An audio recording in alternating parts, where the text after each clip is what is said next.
और ये एक पीछे एक छोटा सा खेत है, बहुत सुंदर सा,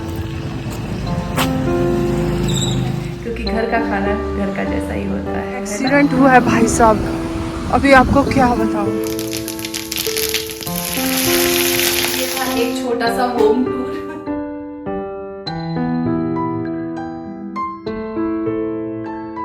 हे guys, good morning, welcome back. कैसे हो आप सब लोग? उम्मीद करती हूँ सब अच्छे से होंगे, खुश होंगे। हम भी बहुत अच्छे से हैं। तो आज का जो ब्लॉग है अभी स्टार्ट कर रही हूँ। सुबह के 9 बज रहे हैं। लास्ट ब्लॉग में तो आपने देखा कि मैं गई थी घूमने के लिए। तो मुझे यहाँ पर आके आज चौथा दिन है। तो 3 दिन से हमारा यही चल रहा है, बाहर का खाना, बाहर का खाना। सो आज मैंने सोचा है कि आज मैं खुद ही घर पर बनाऊंगी, लेकिन यहाँ पर बनाने का कोई इतना साधन नहीं है। कुछ भी नहीं है, सब कुछ थोड़ा थोड़ा लाना पड़ेगा। तो मैंने सोचा पहले थोड़ी सब्जी लेके आते हैं, जो चीज़ लगेंगे पाव किलो थोड़ा बहुत लेके आते हैं। रोटी बनाने का तो कोई ऑप्शन है भी नहीं यहाँ पर। तो हम बनाएंगे राइस, दाल और एक सब्जी। तो उसके लिए सब कुछ थोड़ा थोड़ा लाना ज़रूरी है, इसीलिए क्योंकि बाहर का खा खा के ना बहुत ही ज़्यादा ऐसा नहीं हो रहा है, हिम्मत नहीं हो रही है अभी बाहर का खाना खाने की। अभी और लगातार 2-4 दिन और बाहर का खाना है, इसीलिए मैंने सोचा आज फ्री टाइम है तो एक दिन तो घर का खाना बनता है। तो यहाँ पर गैस है, चूल्हा है, तो सोचा चलो बनाकर खाते हैं। कम से कम राइस जो भी है अच्छे से बनाते हैं, खाते हैं, कम से कम पेट भर तो हो जाएगा। और ना ज़्यादा ऑयली ना ज़्यादा सब कुछ, मतलब एक तसल्ली होती है। घर का खाना घर का होता है, बस मैं इससे ज़्यादा और कुछ बोल नहीं सकती आप लोगों को। और एक और बात, जैसे लास्ट ब्लॉग में आपने देखा कि वाटरफॉल वगैरह इतना सुंदर नज़ारा है गाइस। अगर आप लोग अभी तक महाराष्ट्र नहीं घूमे हैं तो ज़रूर महाराष्ट्र आइए, लोनावला साइड आइए, कोकण जाइए। मतलब इस समय पे ना, बारिश के समय पे जो नज़ारे आपको देखने को मिलेंगे ना, ऐसा नज़ारा आपको कहीं नहीं मिलेगा। इतना सुंदर वातावरण है। और देखो अभी मुझे ठंडी लग रही है, मैंने एक जैकेट भी पहन लिया है, अंदर टी शर्ट भी है। तो समझ लीजिए मौसम कैसा होगा। और कंटिन्यू बारिश चालू रहती है और ये कुछ टाइम के लिए है, तो बहुत अच्छा लगता है। हर जगह पे छोटे छोटे ऐसे आपको रोड पर भी पहाड़ दिखेंगे, तो वाटरफॉल गिरता हुआ नज़र आएगा आपको, इतना सुंदर दिखता है। अगर आप अभी तक नहीं घूमे हैं तो प्लान बनाइए, घूमिए। बहुत अच्छी अच्छी जगह है, पॉइंट नहीं तो गूगल पे सर्च करिए, कितने अच्छे अच्छे पॉइंट है यहाँ देखने के लिए। तो महाराष्ट्र ज़रूर आइए, ऐसा मेरा मानना है। फ्रेंड्स देखो, चलो चलते हैं, थोड़ा थोड़ा सामान लाते हैं, आज घर का खाना खाएंगे।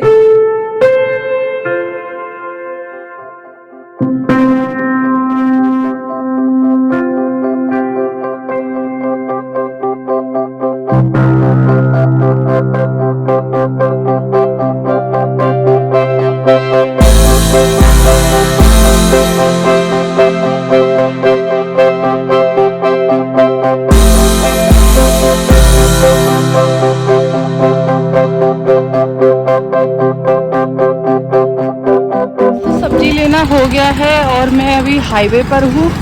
मतलब सब्जी लेने के लिए हाईवे पर आना पड़ता है। हाँ, मैं जाऊँगी ना, आपको पहाड़ पता नहीं दिख रहा है कि नहीं, बादलों की वजह से छुप चुका है।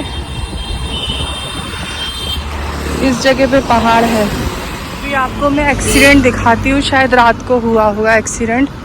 जाते समय मैंने देखा था और उस तरफ थी जाते समय में, अभी मैं इस तरफ हूँ और ऐसा एक्सीडेंट हुआ है भाई साहब, अभी आपको क्या बताऊँ।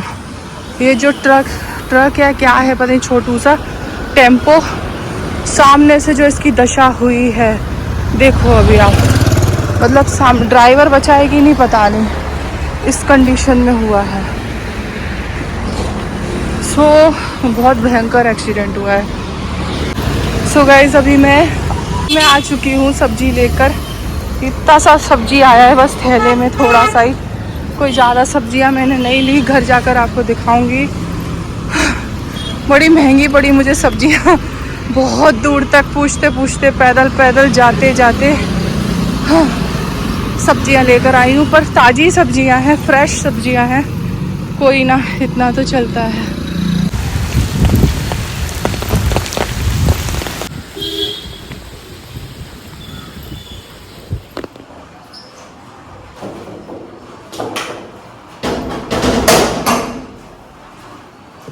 सो गाइज अभी देखो आ गई हूँ, पूरा भीग चुकी हूँ। कितना भी छतरी ले लो फिर भी अपन भीग ही जाते हैं, और कीचड़ भी बहुत हो रही थी। तो मैं जिस दिन से आई हूँ उस दिन से कंटिन्यू बारिश चालू है, बारिश बंद होने का नाम नहीं ले रही। बीच में थोड़ी रुकती है, फिर शावर की जैसे शावर चलते हैं ना हल्का हल्का, वैसा शुरू हो जाता है। तो बहुत ही अच्छा मौसम है, कोई नहीं। फिर भी मैं बहुत दूर तक जाकर आई, पैदल पैदल हाईवे पर गई थी, जो मुंबई पुणे हाईवे है वहाँ पर गई थी, उस रास्ते पे गई थी ना। मुझे चाहिए था उतना मैं लेके आई हूँ, और इतनी कम सब्जी कोई देता नहीं है, वो भी बस मिल गई समझ लीजिए। 10-10 रुपये की लहसुन, 10 रुपये का अदरक, और टमाटर तो पूछिए मत, 15 रुपये के 3 टमाटर आए हैं, छोटे छोटे टमाटर। तो आपको पता है कितने महंगे चल रहे हैं। और प्याज 250 ग्राम कोई देता नहीं है, आधा किलो ही लाना पड़ा मुझे। कोई बात नहीं, प्याज तो चलते फिरते सैलेड की तरह अपन खा सकते हैं, तो ख़राब भी नहीं होते। सो लेकर आए हैं। अब देखो, अब मैं जाऊंगी नहाने। गर्म पानी मैंने गीज़र ऑन कर दिया है, नहाऊंगी। उसके बाद फिर थोड़ा सा भगवान के हाथ जोड़ूंगी। मुझे मेरा मंदिर बहुत याद आ रहा है, क्या करूं, घर की पूजा होती है। कोई बात नहीं, जहाँ आप रहो वहीं भगवान है, ऐसा मेरा मानना है, ठीक है। तो अभी मैं यहाँ हूँ तो भगवान जी भी मेरे दिल में है, मेरी आत्मा में है। यहीं से बैठ के हाथ जोड़ूंगी, और उसके बाद फिर अपन ये करेंगे, क्या बोलते हैं, थोड़ा चाय बनाएंगे, चाय पियेंगे, आराम करेंगे। फिर उसके बाद लगेंगे खाने में। और आपको बताऊं, खाना जो है वो मैं शाम का बना रही हूँ, इतनी कोई जल्दी नहीं है मुझे। हस्बैंड को जो पसंद था वही लेकर आई हूँ। उनको काफ़ी दिन से मन कर रहा था करेला खाने का, करेला और प्याज की, जो आपने मेरे पहले भी कई वीडियो में देखा होगा, वही सिंपल सी रेसिपी है, वही उनको पसंद है। तो अभी मैं नहाकर आके जब चाय पीऊँगी तब मैं करेला कट करके नमक में वो करके रख दूँगी, तो शाम तक ना उसका कड़वापन जो है वो ख़त्म हो जाएगा। तो चलिए मिलती हूँ मैं थोड़ी देर में, मैं नहा कर आती हूँ, फिर आपसे मिलती हूँ थोड़ी देर में चाय के साथ।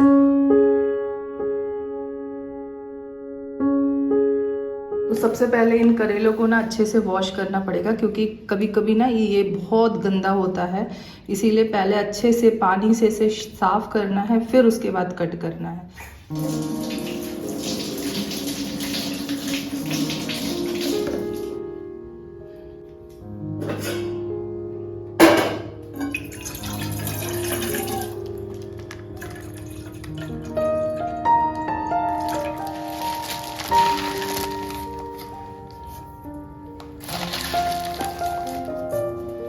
तो यहाँ पर देखो चाय चढ़ा दी है मैंने सब काम चलाऊ चल रहा है, ठीक है।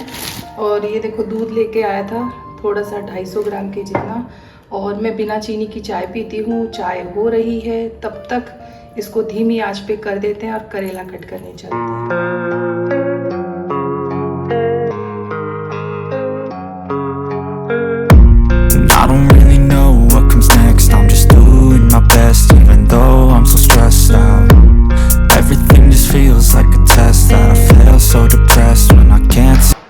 अभी इसके अंदर हम डालेंगे नमक, और नमक ना थोड़ा सा गीला गीला हो चुका है।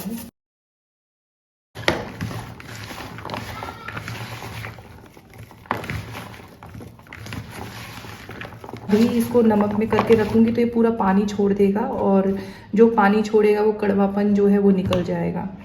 सो इसको रख देते हैं। 4 बजे करीब मैं कुकिंग करूँगी, अभी बज रहे हैं 12, तो तब तक छोड़ देते हैं। और अभी हम चाय पियेंगे और आपको ले चलते हैं अपनी छत के ऊपर, और छत के ऊपर से आपको नज़ारा दिखाते हैं।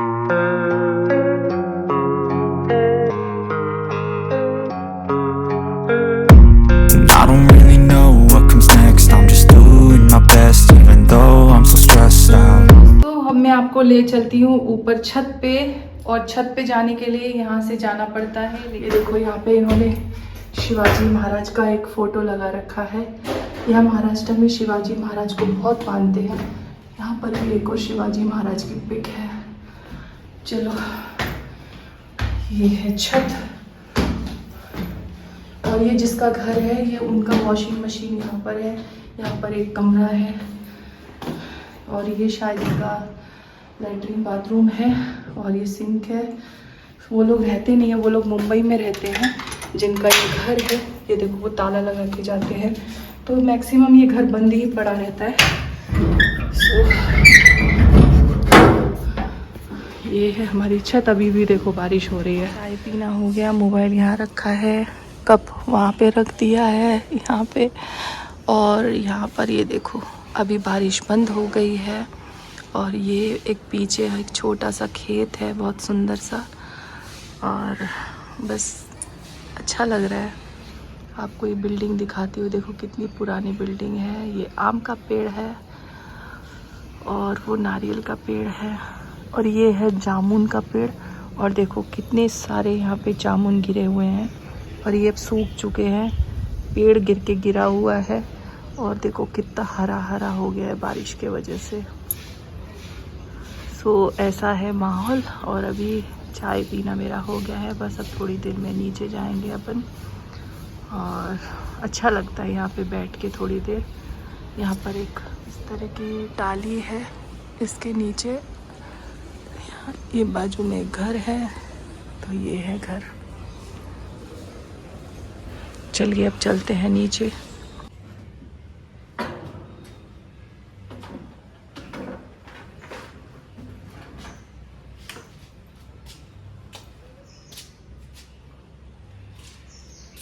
देखो फिर से बारिश शुरू हो गई है, पूरा मोबाइल भीगता जा रहा है। और अभी बजे हैं 1:46। 1:46 बजे हैं। तो अभी हम जाएंगे नीचे। ये है सीढ़ी, इधर शिवाजी महाराज की फ़ोटो। घर तो बहुत अच्छा है लेकिन थोड़ा सा साफ़ सफाई नहीं है। साफ़ सफाई देखो इसलिए नहीं किया, ऊपर तो हमें आना ही नहीं होता है, तो इसलिए कोई साफ़ सफाई नहीं है यहाँ पर। सो अभी हम इसको बंद करते हैं। ऊपर से जो नज़ारा था बस वही है। तो ये है पीछे एक छोटी सी बालकनी, देखो कितना हरा हरा हो चुका है। तो जाना उधर बनता नहीं है, मैं नहीं जाती हूँ। तो सबकी जगह पे यही हाल है, इस तरीके से ही हाल है। सो यहाँ पर हम लोगों ने एक रस्सी लगा रखी है जिसके ऊपर हम कपड़े सुखाते हैं। और ऊपर से जो नज़ारा था, देखो बारिश फिर से स्टार्ट हो गई। मैं नीचे नहीं आ पाई कि बारिश आ गई।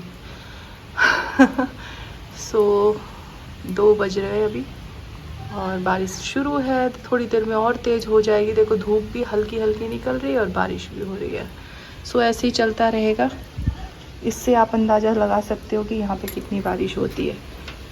सो चलिए अब आपको, और यहाँ पे जाली के छेद है, इस तरीके से थोड़ा बंद करके रखना पड़ता है, अब कीड़े मकोड़े ना आए बोल के, क्योंकि यहाँ पे खुला है ना ये सारा, इस वजह से। चलिए ये है घर एक छोटा सा। तो ये है पीछे का बालकनी और ये है एक बाथरूम और ये है अपना टॉयलेट। तो मैं आपको लाइट लगा के पूरा रूम दिखा देती हूँ फ्रेंड्स, देख लो आप कैसा है ये कमरा। हाँ, तो ये बालकनी से हम इधर आए तो ये बाथरूम है, ये टॉयलेट है। इधर एक रूम दिया हुआ है, बेडरूम है। 2 बेड दे रखे हैं, एक इधर एक बेड है और इधर एक बेड है। ये 2 का बेड दे रखा है। और यहाँ पर ये 2 अलमारी है ऐसी, और यहाँ पर भी एक अलमारी है। और यहाँ पर आ जाता है ये हॉल आ जाता है। इसकी भी लाइट लगा के आपको दिखाती हूँ। सो जितना मैसी पड़ा है तो आप उसको इग्नोर कीजिएगा, क्योंकि देखिए है तो है, अब जो भी है सही है, इतनी साफ़ सफाई मैं कर नहीं सकती। सो यहाँ पे कुछ दिन के लिए ही आई हूँ, 2-4 दिन के लिए, कोई ज़्यादा दिन के लिए नहीं। ये है एंट्रेंस से हम आते हैं तो इधर पड़ता है किचन और ये एक है हॉल के जैसा रूम। तो यहाँ पर मेरा सूटकेस, कपड़े रखे हुए हैं, इनका छोटा सा मंदिर है। और ये है एक अलमारी, यहाँ पर डाइनिंग टेबल, और जो ये मैंने अभी आपको दिखाया ये कमरा। और यहाँ पर किचन में इन्होंने दे रखा है एक फ्रिज। इधर भी लाइट लगा के आपको दिखाते हैं अच्छे से। यहाँ पर दे रखा है फ्रिज, यहाँ पे डस्टबिन टाइप रखा है कूड़ा वूड़ा रखने के लिए। और यहाँ पर ये हो गई किचन। और इस सीढ़ी से ऊपर जाते ही तो मैंने आपको दिखाई दिया। सो गाइज ये था एक छोटा सा होम टूर जहाँ पर मेरे हस्बैंड 3 से 3.5 महीने से रह रहे हैं अकेले। हाँ, अकेले रह रहे हैं। और मैं और मेरा छोटा बेटा बड़ौदा में रह रहे थे अकेले। तो तो अभी हमने डिसाइड ये किया है कि मैं यहाँ पर आ जाऊंगी और मेरा जो छोटा बेटा है वो वहाँ पर उसको हॉस्टल में रख देंगे बड़ौदा में, क्योंकि उसका अभी फर्स्ट ईयर ही कंप्लीट हुआ है और अभी और 3 साल है। लेकिन हमारा ऐसा चल रहा था कि उसको अगर यहाँ पे एडमिशन मिल जाए तो बहुत अच्छा हो जाएगा। उसका प्रोसेस देखते हैं, अगर मिल गई तो हमारी किस्मत, क्योंकि वैसे अभी एडमिशन सारे बंद हो चुके हैं। अगर मिल गया तो वो हमारा लक है, तो हम सारी मतलब लोग एक साथ ही रहेंगे, और नहीं मिला तो फिर लास्ट में हमारे पास वही ऑप्शन बचता है कि छोटे बेटे को वहाँ पे बड़ौदा में हॉस्टल में रखना पड़ेगा। और बड़ा बेटा तो मेरा पहले से पुणे में ही था हॉस्टल में, मतलब वो पढ़ाई के लिए ही है, जैसा मैं आपको पहले भी बता चुकी हूँ। और अब हम लोग इसलिए यहाँ पर सेट हो रहे हैं क्योंकि हस्बैंड यहाँ पर है, उनको अकेले मैं छोड़ सकती नहीं हूँ। सो इसी वजह से हमने ये डिसीजन लिया कि अब यहाँ पर आ जाना है सारा सामान पैक करके। और बस यही था अपडेट मेरा। कल से मेरी और मेरे हस्बैंड की इतनी भागम भागी शुरू होने वाली है, पूछिए मत। तो वो आपको अगले ब्लॉग में देखने को मिलेगा, क्योंकि देखिए सबकी लाइफ में, हर एक की लाइफ में कोई ना कोई एक कहानी ज़रूर होती है। उसी तरीके से मेरी भी कहानी स्टार्ट हो गई है, मेरी एक नई जर्नी शुरू हो गई है और बहुत ही अच्छे अच्छे ब्लॉग आपको देखने को मिलेंगे जैसा मैं सोच रही हूँ। और क्योंकि जो भी चीज़ें होती है, अगर आप पहले से उसको थोड़ा सा सोच लें, उसको सोच विचार कर आप काम करें तो वो ज़रूर सक्सेस होती है। हाँ, मैं ये नहीं कहूँगी कि सारी चीज़ें बोलने के हिसाब से ही होती हैं, उनमें से थोड़े बहुत चेंज भी हो जाते हैं। अगर आपको बाहर से थोड़ी बहुत आवाज़ें आ रही हैं तो इग्नोर कीजिएगा, क्योंकि बारिश फिर से बहुत ज़ोर से शुरू हो चुकी है। तो बस मैं आपको यही कहना चाहूँगी कि अगर हम जो चीज़ें अगर प्लान कर लेते हैं और प्लान के मुताबिक करें तो उसमें से कम 80% सक्सेस ज़रूर होती है।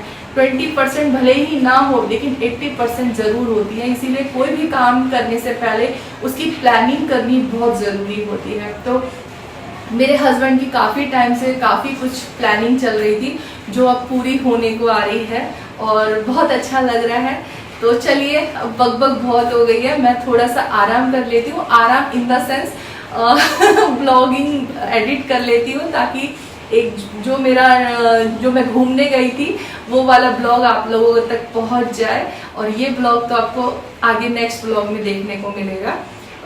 तो चलो, अब मैं थोड़ा सा ब्लॉग वगैरह सब एडिट कर लेती हूँ। थोड़ा सा मेरे पास टाइम है और कपड़े धो लेती हूँ, तो करते करते 4-5 बज ही जाएंगे। और फिर उसके बाद कुकिंग में लगती हूँ और फिर मिलती हूँ आप लोगों से सीधा शाम को।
दोस्तों, अभी मैं खाना खा रही हूँ और जो ये लग रहा है ना, मैं आपको बता नहीं सकती। मतलब कितना भी आप बाहर का खाना खा लो, कितना भी होटल का खाना खा लो, पर घर का खाना घर का ही होता है। भले ही आप उसमें हल्दी डालो, मिर्ची डालो, नमक डालो और कुछ मत डालो, उसी में ही पता नहीं क्या जान आ जाता है, क्या आ जाता है मुझे नहीं पता। पर अभी जो मेरे लिए ये खाना लग रहा है ना, 3 दिन 4 दिन के बाद जो मैं ये खाना खा रही हूँ, मेरे लिए अमृत है, अमृत, सच बता रही हूँ। तो इसी अमृत खाने के साथ आज का ब्लॉग यहीं समाप्त करती हूँ। मिलती हूँ आप लोगों से कल सुबह ठीक 4 बजे अपने नए ब्लॉग के साथ। तो अगले ब्लॉग का इंतज़ार कीजिए। आज का ब्लॉग देखने के लिए आप सभी का दिल से धन्यवाद करती हूँ। मिलती हूँ आप सभी से अगले ब्लॉग में। Bye bye. आप सब अपना ध्यान रखिए, खुश रहिए, मुस्कुराते रहिए। Love you all.